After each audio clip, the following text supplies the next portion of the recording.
Hello everyone, welcome to my channel. I hope everyone is having a wonderful day. Before starting the video, please go ahead and hit the subscribe button and give this video a like up. How does Rick Lansing return to General Hospital? And why keep Natalia? General Hospital felt a little more reserved this week in comparison to the drama of the past 2 weeks, which centered mainly on Christina and the baby. However, by Friday's show, it was a whole other story as the week ended with 3 big cliffhangers. Not only that, I'm speculating how they could usher in the major returns coming to the ABC soap. Let's start this week's column with what I found to be the best and happiest part of the week: the resolution to Mac and Cody's father/son storyline. Having James run off only to be rescued by Cody was the perfect way for Mac to realize he was being an ass and to drop his bitterness. It also helped him see that Cody wasn't the same guy he was a year ago, or even when he first came to town. I can't wait for some happy Scorpio Jones-Bell moments to come. Felicia giving Mac hell for punishing Cody simply because James loves him was a great speech, along with her reminding him of his past mistakes and the many second chances he received over the years.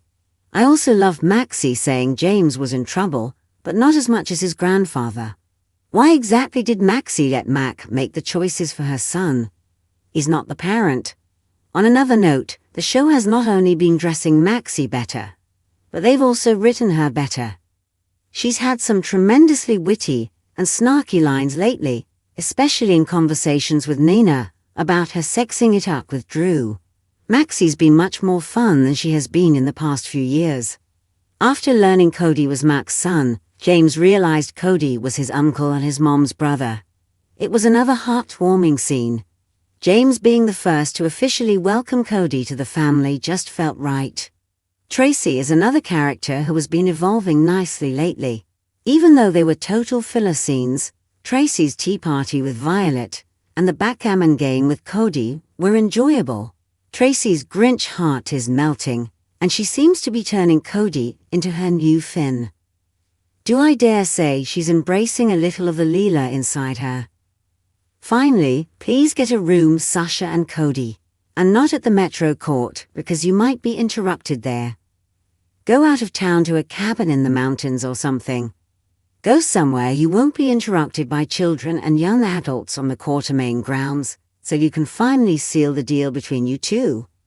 Unfortunately, based on Friday's preview for next week, it looks like Tracy and Violet will be the latest to crash their 3rd attempt at getting intimate. Things looked pretty bad for Ava when the photographs emerged that seemed to indicate that she had at least put her hands on Christina, which she initially denied. As I stated in last week's column, the audience knows Ava did not push Christina, and that she tripped on Kate's bag. I wondered if Christina would remember this, but she hasn't yet. That, or she's so blinded by anger and rage, she wants Ava to pay regardless. Eagle-eyed views caught what appeared to be a discrepancy in the photos. Ava grabbed Christina's arm during the altercation, but the images show her hand on her shoulder. Kate suggested to Ava that an alternative story could be made if you looked at the pictures differently. He waxed a tale that Christina was the aggressor, that she came to see Ava to protect her father and murder her. It appears he's not the only one thinking that way either. When Christina showed Molly the photos of her and Ava and began rambling on and on about everything that happened and was said, Molly zoned out. Many viewers thought she was starting to realize that Christina was the aggressor, not the other way around. Indeed, by the end of Friday's episode, not only was Molly crying about Christina's blame in all of this, but TJ confronted Ava, who also made him wonder if Christina was to blame for the fall. Last week, I pondered how the return of Rick Lansing, Molly's father, would play into this. I'm beginning to suspect Rick may return to help Molly and TJ sue Christina for the wrongful death of their child. Based on one of the big Friday cliffhangers, trying to protect Ava from Sonny after his plan to use the pharmacist to get to the mobster was a bust, Kate's arrested Christina. It looks like that story he spun about Christina trying to murder Ava is going to be the grounds through which he arrests her on. It's time for John, don't call me Jagger, Kate's to go. Jason briefly mentioned that his vendetta had taken over, and that the FBI would eventually see that he had gone rogue. That can't happen soon enough. Frankly, I'm disappointed that Kate's and Scott's plan to get Sunny to Spoon Island didn't work. First, because it could have reopened the Who Bought Spoon Island story, and secondly, Kate's could have been sent off the parapet and gone missing in the waters below one of the biggest, jaw-dropping moments of the week. And not in a good way. Viewers were left asking, what the? Blaze and Christina were over, Blaze left on tour with Miguel Moraes, and Sunny arranged for Natalia to get a job at Deception of all places. You know, the company where everyone hates her after her homophobic tirade calls them a PR nightmare. At least we got to see Blaze fire her mom before leaving, but this isn't how it was supposed to go. Blaze was supposed to stay, and Natalia was to be given the boot. What in the hell? Why? Just why? Tracy is the only one opposed to hiring Natalia as the CFO and accepting Sunny's money. Well, at least until Maxie finds out what is going on. Tracy issued a warning that they all may end up being led off in handcuffs by taking Sunny's offer. If we are lucky, Natalia will be the only one taken off in shackles. The sooner, the better. Seriously, someone at General Hospital needs to right this wrong. Pronto. Last week, I suggested Brennan might show up and be reassigned to Port Charles, and that's precisely what happened. He also confirmed, without confirming, to Anna that he did indeed make the FBI's evidence on Carly disappear. I like Carly and Brennan together.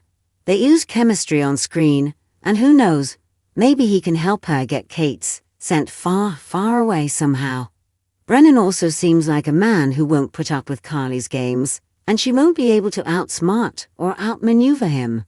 Friday's episode has Laura, Anna, and Brennan discussing the missing Valentine, setting up not one but two big returns. Actually, three if you think about it. Laura wanted Anna and Brennan to find Valentine for her, but they both made excuses as to why they couldn't get involved. However, the episode ends with Laura receiving an alarming call about Lulu. Could she be waking up? We already know Lulu is being recast, which could be why Valentine returns with Charlotte in tow. Also, it could be what brings her brother Lucky back onto the canvas. Valentine has one big reason not to return. Jason located the pharmacist Clements, who spilled all the beans about Ava only learning about the meds after he'd already tampered with them on Valentine's orders.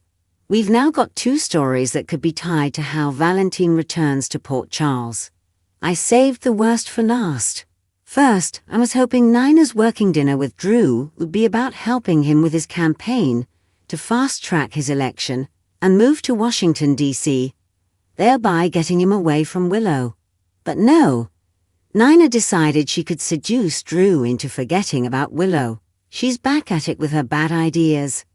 Willow and Drew's sudden attraction, hero worship, infatuation, whatever you want to call it, came out of nowhere, which is why it's not working for me. Actually, it didn't come out of nowhere. It likely came about because someone decided they all needed more drama. As icky as Drew and Nina's hate sex was, it was enough drama as is. I'd noted before that pairing him with Nina finally made his character a little more interesting. And had they gone forward with a relationship, the reveal would have been a fun bit of drama all around. Carly would have hated it, and Michael and Willow's reaction would have been interesting as well. However, no. Now that Nina and Willow are getting along well, and Michael is acting civilly and nicely towards Nina, the show decided to rock the boat. When everything comes out, it will be a hot mess, and it's a mess I'm not looking forward to watching. Nina and Drew will both be hated, most likely, and somehow, I feel like this will all become Nina's fault. Because isn't it always Nina's fault? Willow will be furious that Nina and Drew are lying to her, and Michael, well, he's usually angry about something. How will the truth come out? While hiding in the boathouse, little James overheard Willow confessing to Nina about the kiss and her feelings for Drew. Poor James sat there listening, looking like, are these two ever going to shut up so I can get out of here? How and who he'll blurt it out to will be interesting. Hopefully he tells Wiley. It would be entertaining to watch Willow try to convince Wiley to keep this secret from Daddy. That's it for this week's thoughts, opinions, and predictions. Phew, I was a little long-winded this time. As always, leave your own in the comments below.